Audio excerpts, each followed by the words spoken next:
এতগুলো সংস্কার কমিশন গঠন হয়েছে, অথচ শিক্ষা জাতির মেরুদণ্ড, শিক্ষার মধ্য দিয়ে একটি জাতি অগ্রসর হয়, সেই শিক্ষা সংস্কারের কোন কমিশন গঠন করা হয় নাই।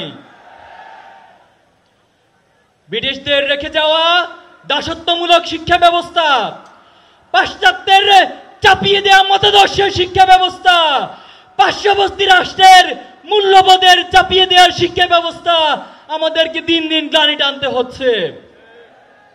জুলাই পরবর্তী এই বাংলাদেশে আমরা আজকের এই সমাবেশ থেকে দাবি করছি, অতি সত্বর এই বাংলাদেশের স্বাধীনতা, সার্বভৌমত্ব, এই বাংলাদেশের ইসলামী মূল্যবোধ, আদর্শিক মূল্যবোধ, জাতিসত্তার ইতিহাসকে ধারণ করে নতুন একটি আদর্শিক শিক্ষা ব্যবস্থা গড়ে তুলতে হবে। ছাত্র জনতার প্রাণের দাবি শিক্ষাঙ্গনগুলোতে দ্রুত ছাত্র সংসদ নির্বাচন, কিন্তু আমরা দেখতে পাচ্ছি এই ছাত্র সংসদ নির্বাচন নিয়ে বিভিন্ন মহল টালবাহানা করছে, কোরের রাজনীতি ফিরিয়ে আনার চেষ্টা করছে।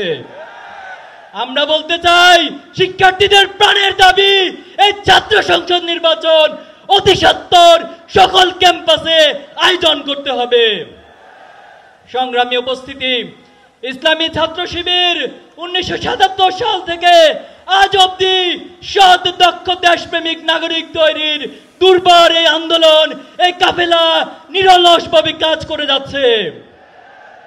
আপনারা আমাদের প্রথম কেন্দ্রীয় সভাপতি মীর কাসেম আলী ভাইকে হত্যা করেছেন, আমাদের দ্বিতীয় কেন্দ্রীয় সভাপতি কামরুজ্জামানকে হত্যা করেছেন, জামাত ইসলামের নেতৃবৃন্দকে জুডিশিয়াল কিলিং এর মাধ্যমে হত্যা করেছেন, কোরআনের পাখি বাংলাদেশের মানুষের নয়নের মনে আল্লামা সাঈদীকে মেডিকেল কিলিং এর মাধ্যমে হত্যা করেছেন।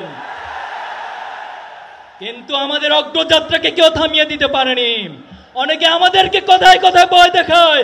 আমরা অনেকবার বলেছি, আমরা এক আল্লাহ ছাড়া কাউকে ভয় পাই না। আমরা আবারও বলছি, আমরা এক আল্লাহ ছাড়া কাউকে ভয় করি না। আমরা কি থেমে যাব? কারো ভয় দেখানি, রক্ত চক্ষুর কারণে থেমে যাব? আমরা কারো রক্ত রাঙানি, চোখ রাঙানিকে ভয় না করে আমরা আমাদের থেমে যাব না। এক আল্লাহ ছাড়া ছাত্র শিবিরের এই দুর্বার আন্দোলনকে পৃথিবীর কোন শক্তি নেই থামিয়ে দিবে।